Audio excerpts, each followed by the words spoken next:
Bonjour à tous, ici le Micro Sensei, j'espère que vous allez bien. Dans les deux derniers, on a vu l'amiral Kizaru contre Sentomaru, puis l'amiral Kizaru contre Luffy Snakeman. Kizaru l'a envoyé au loin, le Dom le fait beaucoup de dégâts par deux fois, et les choses sérieuses commencent enfin. Luffy Gear 5 contre Kizaru. On y est. On a enfin l'affrontement entre Luffy, l'empereur, et Borsalino, l'amiral. Mais qu'en est-il des rapports de force? Qu'en est-il de l'équilibre du monde? Quant à l'instance qu'est la marine, qu'en est-il d'Akainu? Après avoir factuellement prouvé les limites de Kizaru, est-ce que Kizaru pourrait faire contre Luffy? On verra tous les sujets évoqués plus tôt. Préparez-vous, c'est parti!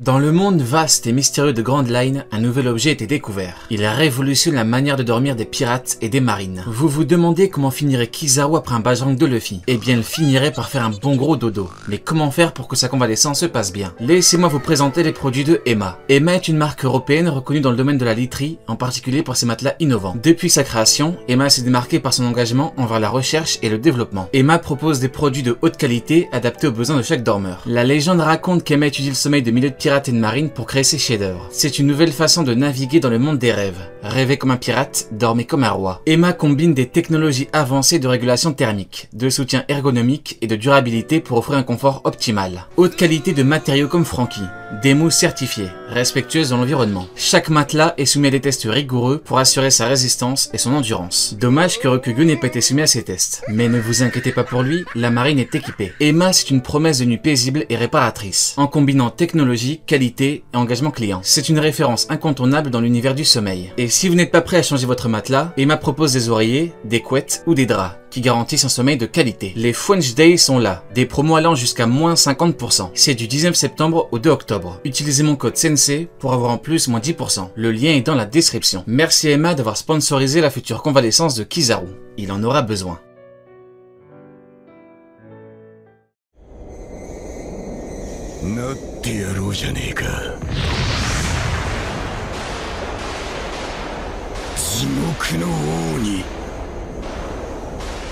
On va d'abord parler du combat Rob Lucci contre Zoro. Ce combat est intéressant pour plusieurs raisons. Mais il y a une certaine incompréhension par rapport au niveau de Lucci. La question est, a-t-on la preuve que Lucci a le niveau de Zoro? La réponse est non. Faisons un parallèle pour comprendre. On est sur Punk Hazard, Zoro contre Monet. Zoro voit que Monet est un Logia. Il décide donc de la combattre. On va superposer avec Lucci. Egghead est une île technologique avec un scientifique de génie. Punk Hazard est une île technologique avec un scientifique de génie. C'est exactement pareil. Monet attaque Robin, Lucci attaque Stussy. Et Zoro part affronter Monet et Lucci. Puis on peut voir un combat avec échange de coups entre Monet et Zoro. Tout comme pour Lucci et Zoro. Zoro est assez essoufflé et Monet attaque Nami. Zoro bloque Monet, donc il est possible que sur Egghead, Lucci use une telle stratégie, dans le futur. Mais ce n'est pas le plus important. Ce parallèle fonctionne avec Lucci et Kizaru. Zoro, qui est supérieur à Monet, est capable de la one-shot. Il est capable de la battre en un coup. Pourtant, Monet aurait pu ôter la vie de Robin.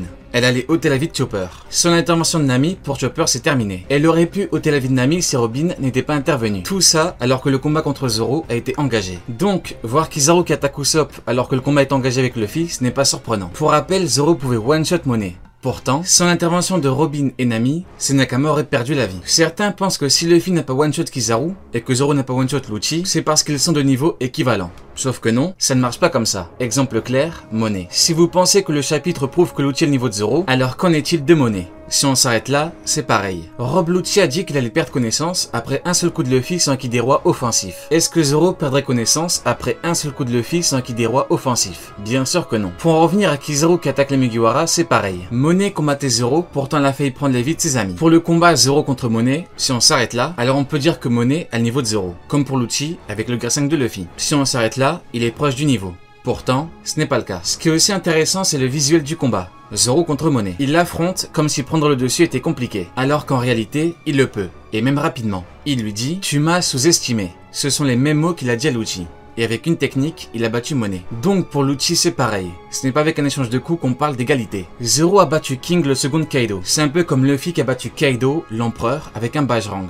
Les deux ont des techniques pour éradiquer l'adversaire. Reste à voir si Lucci peut réellement encaisser. Ce qui est compliqué, au vu du combat contre Luffy. On ne détermine pas un niveau sur une seule case, sans prendre toute l'œuvre en compte. Il faut tout voir, les sources officielles, la situation, le contexte, les pouvoirs, les statuts, etc. On m'a écrit en commentaire que Luffy dit à Zoro « Veux-tu de l'aide ?» Ce qui voudrait dire que Zoro est l'égal de Lucci. et qu'il peut perdre. Mais si on prend toute l'œuvre, on voit que par exemple, on a Luffy qui part sur Jaya pour éclater Bellamy. Et Zoro lui demande « Tu veux que je t'aide ?» Bellamy est-il l'égal de Luffy? Bien sûr que non. Maintenant que ça c'est dit, parlons du haki des rois de Zoro. L'utilise-t-il contre Rob Lucci? Utilise-t-il le haki des rois offensif? Durant leur échange, les épées de Zoro ne sont pas imbibées de HDA. Le Wado Ishimanji est tout blanc. C'est après l'échange de coups que Zoro commence à sortir du haki sur le Wado, donc sur les autres également. De plus, il n'y a aucun éclair noir comme contre King. Aucune mention de Lucci par exemple. Ni sur le Wado ou le Sandai Kitetsu. Il n'y a que sur Enma, comme dans le chapitre 955 où Zoro imbibe de haki Enma. Il y a éclair et fumée. À moins que pour vous, ici, Zoro utilise du haki des rois offensif. Zoro ne fait pas usage du haki des rois offensif. Si Zoro frappe réellement avec du haki des rois offensif et que ça ne fait rien Lucci, disons que c'est compliqué. Il a tranché Kaido. Il a tranché King. Alors effectivement, il y a de la fumée. Mais la fumée n'est pas forcément synonyme de haki des rois offensif. Pour confirmer qu'on a réellement du haki des rois offensif, il faut d'abord une confirmation que le combattant a le haki des rois. Ensuite, il est possible que des éclairs jaillissent quand on a un choc. Doflamingo contre Luffy. Alors que Luffy Snakeman contre Kizaru, pour l'instant, aucun éclair. Dans un second temps, des combattants qui n'ont pas de haki des rois peuvent faire jaillir des éclairs. Exemple, Ulti qui n'a pas de haki des rois. Pourtant, les éclairs sortent littéralement du corps d'Ulti, et même durant le clash avec Luffy. Voilà pourquoi on peut penser que tel combattant a le haki des rois, alors que ce n'est pas le cas. Mais pour la fumée, ce n'est pas une preuve concrète. Car dans le chapitre 955, Zoro fait de la fumée avec son sabre. Et quand on part sur Udon, Yogoro fait de la fumée avec du HDA évolué. Quand Luffy s'entraîne au HDA évolué, il en fait. Ce n'est pas du HDR évolué, mais du HDA évolué. Quand il s'entraîne au HDA évolué, de la fumée sort de son poing. Est-ce que la fumée est plus liée au HDA qu'au HDR? Oui. Surtout quand on sait que l'auteur a dit que le haki de prédilection de Sanji était le HDO. Pour Luffy le HDR et pour Zoro le HDA. La fumée n'est pas un gage de haki des rois offensif. Et quand on voit les petits éclairs qui ne sortent que de Enma, on ne peut pas dire que Zoro utilise clairement du haki des rois offensif. Et surtout le même que contre King. Pour résumer, Zoro a combattu Lucci comme il a combattu Monet. Il ne fait pas usage du haki des rois offensif. Et le haki, il l'utilise à la fin. À la dernière interaction. Il ne faut pas oublier le passif de Rob Lucci. Il est tombé quasiment KO, à deux doigts de s'évanouir, juste à cause d'un coup de Luffy sur un haki des rois offensif. Avec du haki des rois offensif, il l'aurait détruit. Zoro, lui, ne frappe pas. Il découpe. Et rappelez-vous de ce qu'il a fait à Monet après un échange de coups. Il l'a découpé. Le futur roi des enfers, Roronoa Zoro, va nous montrer qu'il ne faut pas le sous-estimer.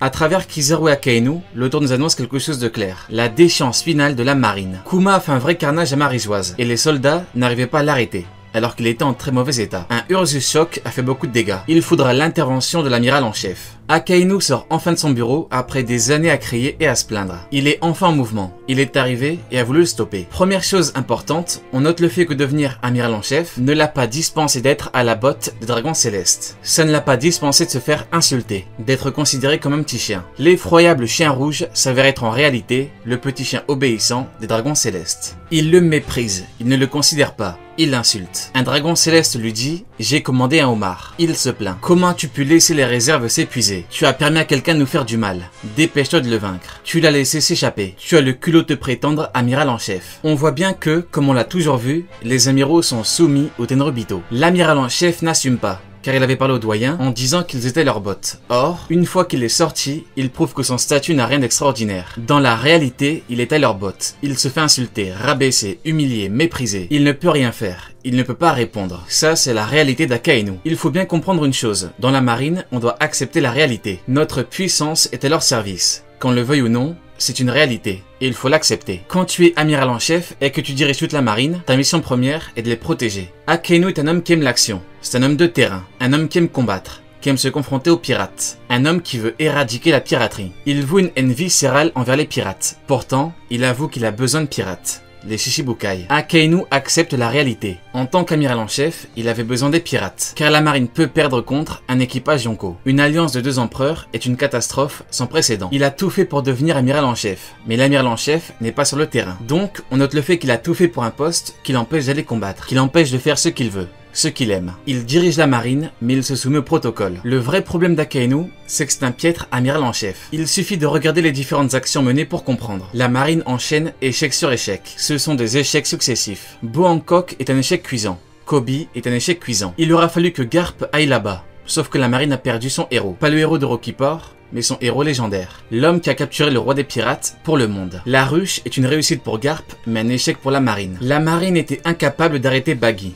Incapable d'arrêter Weeble, incapable d'arrêter Mihawk. Rayleigh qui aidait les Mugiwara, qui est le second du roi des pirates, est localisé sur l'archipel. Pourtant, il vit sa meilleure vie là-bas. Aramaki s'est littéralement fait humilier. C'est un échec personnel et un coup porté à l'image des amiraux et de la marine tout entière. Il était incapable de vaincre Morley. Il était en forme combative, sa meilleure forme. Pourtant, il en a été incapable, alors que Morley est grande taille, donc plus facilement atteignable, et que Morley est bien plus faible que lui. Sa seule réussite est la capture de Weeble dans un second temps. Sauf que cette capture cache une douloureuse réalité. La marine savait que Marco était là-bas. Pourtant, elle n'a pas envoyé d'amiral. Elle n'a envoyé un amiral que quand Weeble a été localisé là-bas. Pourquoi? Eh bien, comme vu dans la vidéo précédente, un amiral n'est aucunement certain de vaincre Marco. Fujitora s'est prosterné aux yeux de tous. La Cross Guild cause la fin de beaucoup de marines. Des civils s'en prennent à la marine. Il faut se rendre à l'évidence, la marine n'a jamais été aussi peu performante. Et en réalité, ça nous en dit beaucoup sur la suite de l'œuvre, car les échecs annoncent quelque chose de concret. Humiliation, démonstration de faiblesse, mission ratée,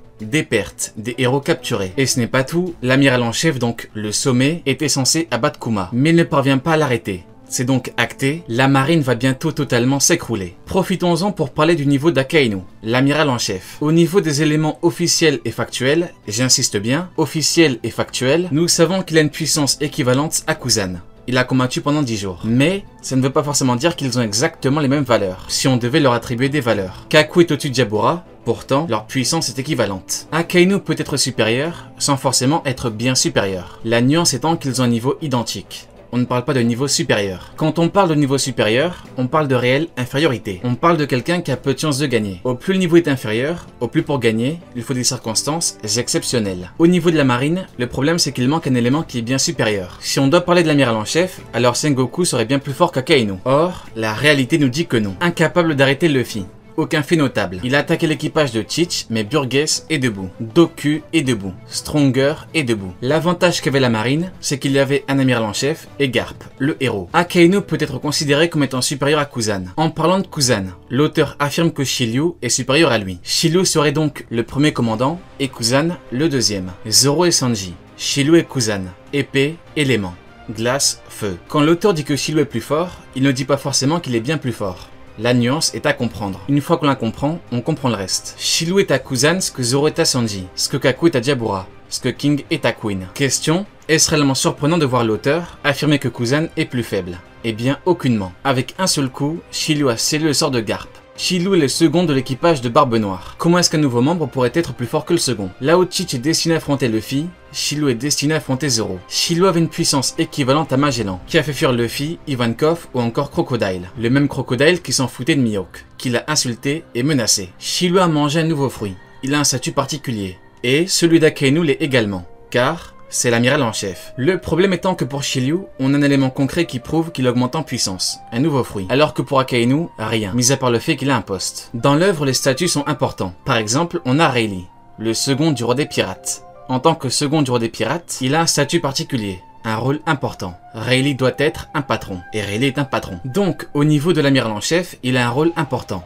Un statut particulier. Donc, on pourrait envisager une montée en puissance, qui pourrait être expliquée plus tard. Là où Shiryu a mangé un fruit, Akainu a pu être boosté via son fruit, donc pourquoi pas un éveil ou son haki. On aurait donc une exception via l'âge du personnage. On aurait donc une exception via son âge. Mais actuellement, Akainu est toujours aux alentours de Shiryu et Kuzan. C'est l'auteur qui décide. Kuzan est avec Barbe Noire depuis longtemps. Il a plus côtoyé Teach que Sanji n'a côtoyé Luffy. C'est pour dire. Et l'auteur affirme qu'après Teach, le plus fort c'est Shiryu, pas Kuzan. Mettons de côté l'émotionnel pour le rationnel. Là, c'est l'auteur qui parle. Akainu a actuellement 55 ans. J'en ai parlé il y a pas mal de temps, mais il est très rare de voir des combattants qui évoluent après les 39-40 ans, sans manger de fruits. Voilà pourquoi je parle d'exception. Donc, pour atteindre un niveau supérieur, c'est compliqué. Mais, dans l'absolu, c'est possible. Garde en tête que jusqu'à preuve du contraire, ce n'est pas le cas. Il faut savoir dissocier le factuel du théorique. La puissance à très haut niveau dans l'œuvre, c'est aussi et surtout une question de volonté. Beaucoup parlent de roi. Devenir des rois. Akainu est l'amiral en chef, mais il est soumis. Voilà pourquoi le haki des rois dans la marine, c'est compliqué. C'est possible, preuve Sengoku, même si on ne l'a jamais vu, mais c'est compliqué. Voilà pourquoi dans la marine, on est limité en termes de puissance. Il y a une question de soumission. Ils sont soumis à des êtres extrêmement faibles. L'amiral en chef est soumis à des êtres extrêmement faibles. Ils ordonnent, ils exécutent. Il n'a pas le choix. Akainu ou Emon Omar. Reste à voir si la soumission est compatible avec le haki des rois ou pas. Si c'est le cas, alors Akainu pourrait avoir le haki des rois, comme Sengoku. Il s'est battu pour devenir amiral en chef et, Dans un certain sens, on peut considérer l'amiral en chef comme un conquérant. Il s'occupe de reconquérir des territoires pirates. En effet, dans le roman de Ace, on nous dit que la marine tente de récupérer des territoires d'empereurs, mais que c'est compliqué. L'amiral en chef est donc a priori un conquérant. Et le haki des rois est le haki de la volonté et des conquérants. Voilà pourquoi Sengoku a le haki des rois. En tout cas, c'est théoriquement pour ça. Kusa n'est pas devenu amiral en chef, et il a perdu. De plus, via Garp, il est surtout lié au HDA. Tout le flashback tourne autour de la force brute et du HDA. Il n'est aucunement fait mention du haki des rois. On nous parle de dons qu'ils n'ont pas. Koby, Garp, Kuzan. L'amiral Fujitora ne partage pas les idéaux d'Akainu. L'amiral Aramaki s'est fait humilier. L'amiral Kizaru peut perdre à tout moment. L'amiral en chef Akainu prouve qu'il est soumis. Les amiraux ne sont pas les ennemis finaux de l'œuvre. Ils ont été les ennemis finaux de la première partie. Leur déchéance a commencé. Dragon ne les mentionne même pas. Il parle des chevaliers divins. C'est bientôt leur fin.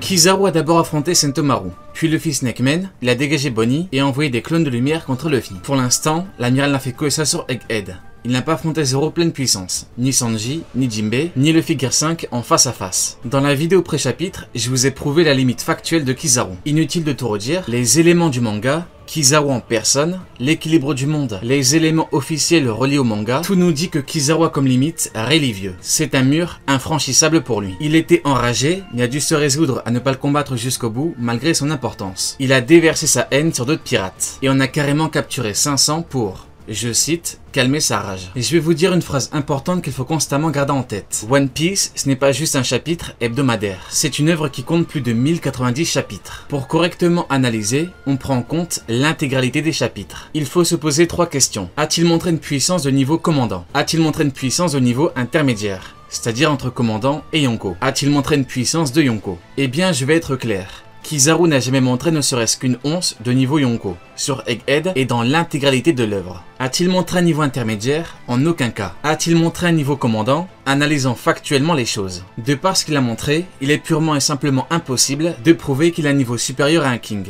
un Katakuri, un Jose ou un Marco. Tout ce qu'il a pu faire, ils peuvent le faire à leur manière. Kizaru n'a rien fait qu'un commandant ne peut faire. Et quand je dis commandant, c'est surtout pour les premiers et les deuxièmes. Jose étant historiquement un deuxième commandant. Kizaru a affronté Sentomaru. On pourrait croire que le combat n'a aucun intérêt car Kizaru se serait retenu. Ce qui est complètement faux. Dire qu'il se retenait, ça revient à dire que Kizaru est un menteur. Qu'il parle de faux idéaux qui n'existent pas, alors que même Saturne, donc son supérieur, lui a dit qu'il pouvait le contourner. C'est Kizaru lui-même qui lui a dit qu'il veut combattre. C'est Kizaru qui parle d'idéaux. Et d'ailleurs, il a laissé pour mort au sol. C'est un combat sérieux. Il donne d'abord un coup de pied. Toutefois, Sentomaru résiste. Et je ne parle pas du deuxième, mais bien du premier au chapitre 1090. Car il attaque avec la jambe droite, alors que dans le chapitre suivant, le 1091, il attaque avec la gauche. Il ne lui a donc pas fait de gros dégâts. Sentomaru sourit et est debout. Il donne un second coup de pied qui, selon lui, va à la vitesse de la lumière. Mais malgré ça, Sentomaru est debout. Kizaru, le potentiel niveau empereur, voire plus fort que Kaido pour certains, n'arrive pas à faire de gros dégâts à Sentomaru malgré 2 coups de pied. On parle d'un Kizaru qui ne se retient pas, selon ses propos. Il attaque pour gagner, pour blesser,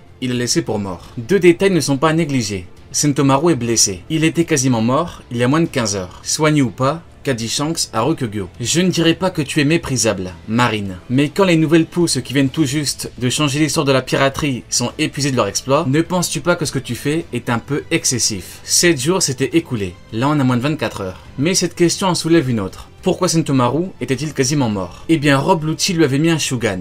Et Sentomaru le dit bien, je ne suis pas aussi imprudent, Luffy. Tu ne m'as pas distrait. Je l'ai vu venir. Quand Aokiji a battu Jose, il lui a dit quelque chose d'important. Alors, on se laisse distraire. Quand Kizaru a affronté Marco, il lui a dit « La victoire ou la défaite peuvent se décider lors d'un moment de doute. » Ce qui importe réellement dans ce cas-là, c'est la distraction. Le fait de se faire avoir car on est distrait. Jose et Marco étaient par ailleurs choqués. Eh bien là, non. Sentomaru dit bien « Je l'ai vu venir ». Et il l'a bloqué. Sauf que Lucci l'a battu en un coup. Kizaru, lui donne 2 coups de pied, mais Sentomaru reste debout. Ce qui ne veut pas dire que Rob Lucci est plus fort, loin de là, mais qui prouve que Kizaru a des problèmes au niveau offensif. Au niveau défensif, il est très bon, mais au niveau offensif, c'est compliqué. Il a un bon point fort, la défense, mais un gros point faible, l'attaque. Il attaque avec Yasakani no Magatama, que Sentomaru esquive en courant. Il prend sa hache, attaque, Kizaru esquive, sauf que Kizaru l'attaque au visage. Et enfin, Kizaru le bat, même s'il revient plus tard. Sentomaru a donc encaissé plusieurs coups. Il a esquivé des coups, il lui a porté un coup, tout ça en étant blessé. Question qui fâche. Est-ce qu'il prouve un niveau Yonko? Eh bien en sachant qu'il combat vraiment, ce sont ses idéaux, ses mots, non. Un Yonko aurait fait mieux, un intermédiaire aurait fait mieux, un commandant aurait fait mieux. Si je vous dis Sentomaru contre Ishiji, qui est le plus fort? Eh bien une majorité dira Ishiji. Pour ses facultés comme Sparking Valkyrie, qui fait mal à Oven, ou encore sa résistance, il encaisse des coups de pistolet comme si de rien n'était. Mais soyons gentils, disons que Ishiji égale Sentomaru. Eh bien regardez le combat Sentomaru-Kizaru et le combat Katakuri-Ishiji. Il n'aura fallu qu'une page à Katakuri sans timeskip pour en finir rapidement avec Ishiji. Il encaisse sa technique, l'une de ses plus puissantes, comme Kizaru l'a fait, et l'a battu. Voilà donc pour la problématique Sentomaru. Encore une fois, on pourrait dire que Kizaru ne voulait pas vraiment lui faire mal, mais ça revient à dire que l'amiral est un menteur, qui parle de faux idéaux qui n'existent pas, alors que Saturne, son supérieur, lui a dit qu'il pouvait le contourner, et que c'est Kizaru lui-même qui a voulu combattre, et qu'il l'a laissé pour mort. Voyons maintenant ce qu'il a fait sur Egghead hors Sentomaru. Le cas Sentomaru est une épine dans son pied, mais ce n'est pas le plus important. Kizaru affrontait le Snakeman en forme défensive. Il part très loin et donne un coup de pied à Luffy. Ensuite, il se fait prendre, il se fait jeter, il utilise une technique pour créer des clones, il touche un peu Luffy one-shot ses clones avec une attaque, et enfin, Luffy mange l'attaque de Kizaru pour protéger Vegapunk. Plusieurs problèmes quant à Kizaru contre Luffy. Luffy n'utilise pas de Haki des Rois offensif. Au niveau HDO, il est compliqué d'affirmer que Luffy utilise le HDO évolué, car il aurait remarqué que le vrai Kizaru n'est pas là, et il n'y a pas non plus de HDA évolué. Comprenez bien que Luffy affronte Kizaru sans le power-up qui lui a permis de réellement faire mal à Kaido. Il affronte Kizaru comme il a affronté les Séraphins, sans Haki des Rois offensif. Luffy frappe avec pieds et poings comme sur Nigashima. On a donc des coups qui se donnent avec du HDR pour augmenter la puissance des coups. Pourtant, il n'en fait pas usage. Kizaru a chargé une technique de loin, il a touché Luffy, il l'a envoyé loin, et pourtant, il ne lui a pas fait de gros dégâts. Pour preuve, les mots de Luffy. Luffy parle du Dom qui lui a fait des dégâts. Il ne parle pas de Kizaru. C'est le Dom qui lui a fait de vrais dégâts. Donc, avec une technique chargée, il le dit lui-même, la vitesse ça augmente la puissance, et bien Kizaru ne lui fait pas de gros dégâts. Encore une fois, problème au niveau offensif. Au niveau défensif c'est très bien, mais au niveau offensif c'est extrêmement compliqué. Et ce n'est pas un avis, c'est un fait. Pour totalement réfuter le Kizaru Yonko ou intermédiaire, malgré les preuves factuelles de l'après-chapitre, on va procéder différemment. Parfois, malheureusement, les preuves concrètes ne suffisent pas, même quand c'est écrit noir sur blanc, que le concerné parle concrètement, et que le concerné avoue son infériorité. Ça ne suffit pas grave, on peut faire autrement. J'ai factuellement prouvé que Yamato ne pouvait pas avoir un niveau supérieur à King. Elle galère en fond de base contre Sasaki et ses hommes. Elle a besoin de se transformer pour continuer. Kaido a fait un combat contre un Okanban, au Tobiropo qui bat Yamato. Si Yamato est bien supérieur à King, ça n'a aucun sens. Tu bats Rayleigh pour avoir une chance de combattre King. Ça n'a aucun sens. Si pour vous Kizaru a montré un niveau Yonko, ou un niveau proche de ce niveau, alors Yamato est également très proche du niveau. Ou alors, elle a le niveau. Elle a combattu Kaido en off-screen. Elle lui a envoyé un Narikabura. Elle encaisse un Kongo Kabura. Et surtout, on a un clash de Ramahake. Si Kizaru est proche des Yonko, Yamato est proche des Yonko. S'il a le niveau Yonko, elle a le niveau Yonko. Le Raimehake a fait saigner Kaido. Elle a pris de vitesse. Il tente de se protéger, mais il se prend quand même le coup en pleine tête. Yamato lui a envoyé un coup en pleine mâchoire. Imaginez un peu ce qu'elle lui a infligé. A contrario, à l'heure actuelle, Kizaru s'est juste défendu du Snakeman. Il a chargé un coup de très loin, il l'a touché, mais ne lui a pas fait de gros dégâts. Il a un peu touché à la joue. Soyons clairs, la prestation est ridicule comparée à celle de Yamato. Maintenant, il faut bien comprendre que Yamato est plus faible que Kaido, et même bien plus faible. Kizaru pour l'instant, c'est un coup de pied qui n'a fait aucun dégât, et une petite coupure sur la joue. La prestation est ridicule face à elle. Pour la technique des clones, c'est une technique de Mr. Freeze sur Little Garden. Ce n'est pas un gage de puissance, loin de là. On pourrait croire que c'est extraordinaire, mais One Piece est plus de 1090 chapitres. Les clones se font détruire en un coup. Ça n'a rien à voir avec les soldats de Cracker. Ils se prennent un Kong Organ, la technique que Luffy a utilisée contre Kaido. Ça ne les détruit pas. On a été clair avec Yamato, soyons encore plus clairs avec Law. Trafalgar Law a envoyé un Shockwave sur Barbe Noire, et on a pu voir sa tête. Sueur, sang, yeux blancs, essoufflés. En une seule attaque, Barbe Noire est limite acculée. Kizaru aurait pu faire la même à Luffy. D'ailleurs, il a chargé une attaque. Mais non, il ne lui fait pas grand chose et en second temps, juste une coupure sur la joue. Malgré une technique chargée à fond, ça ne lui fait rien. Disons-le, la prestation de Kizaru est ridicule à côté de celle de Law. On aurait pu croire que Law se ferait allumer rapidement, mais que nenni. Il fait un clash avec Barbe Noire, l'empereur, qui utilise le Gura Gura no Mi. Certains l'ont oublié, mais c'est le cas. On a un clash de Gura Gura de Teach, empereur, contre Law. Oui, quelqu'un qui a le niveau de Law peut le faire. Et oui, à l'heure actuelle, Kizaru n'a pas fait mieux.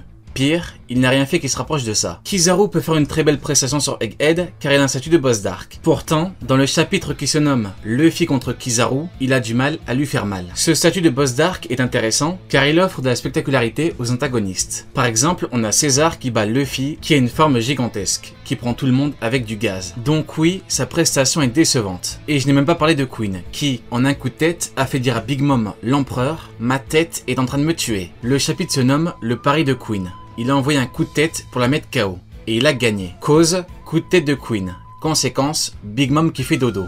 KO, knockout, mise hors combat. C'est la définition. Cette Big Mom fait fuir Luffy qui a battu Katakuri. Elle le dégage d'une seule claque. Elle l'a encastré dans le mur. Et on retrouve ce que l'auteur écrit quand des os sont fracturés. Kizaru, avec une technique chargée, n'a rien fait à Luffy. Luffy qui n'est pas aussi restant que Big Mom. Kizaru a des problèmes au niveau offensif. Zoro sur le toit n'avait même pas le niveau d'un commandant. Pourtant, il tranche Kaido. Il fait dire à Big Mom, esquive Kaido. Il stoppe un peu le Hakai. Et avec les os brisés, il a réouvert et prolongé la cicatrice de Kaido. C'est une prestation masterclass, surtout vu de son niveau. Et malgré ça, King lui a appris la vie juste après. En forme normale, hybride et complète. Il a carrément pris au sabre. Il lui a dit « Je ne suis pas sabreur, mais je te prends au sabre ». Et c'est ce qu'il a fait. Kizaru sur Egghead, ça se limite à pas grand chose. Une bonne défense, mais au niveau offensif, c'est très compliqué. Ce n'est pas fini, mais j'ai envie de dire heureusement. Un combattant, c'est mentalité et puissance. Du côté mentalité, on a un homme qui est soumis au GM. Il fait ce qu'on lui demande, un point c'est tout. On a un homme sans réelle conviction. Sans réelle ambition. Kizaru n'est qu'un pion sur l'échiquier qui protège les Tenryubito. C'est un homme qui est prêt à ôter la vie de son neveu, à ôter la vie de Vegapunk qu'il connaît depuis longtemps. Voilà, ça, c'est Kizaru. Du côté mentalité, c'est pas fameux. Et pour le côté puissance, comme dit plus tôt, c'est pas fameux non plus. Mis à part sa puissance offensive qui n'est pas très bonne, Kizaru se confronte à ce qui pouvait lui arriver de pire. Luffy est en mesure d'absorber en quelque sorte ses rayons. Alors, on dirait pas comme ça mais c'est très problématique. Pourquoi? Avec des coups physiques au corps à corps, il ne fait pas réellement de dégâts. Il lui reste donc les techniques à distance, des techniques en lien avec son fruit. Sauf que justement, Luffy absorbe sa lumière. Il ne pourra donc pas faire grand chose. Que reste-t-il à Kizaru? Son épée de lumière. À l'heure actuelle, le corps à corps c'est inefficace. Les techniques à distance non plus. Kizaru est quasiment impuissant contre Luffy. A contrario, Luffy a une technique qui a battu Kaido. Il a du haki des rois offensif, qui fait très mal à Kaido. Des techniques cartoonesques qu'il peut utiliser. Des techniques en lien avec l'environnement. Kizaru est très loin de manger la table de Luffy. Allez, Diane, tu n'auras pas regardé Meuf de pour rien.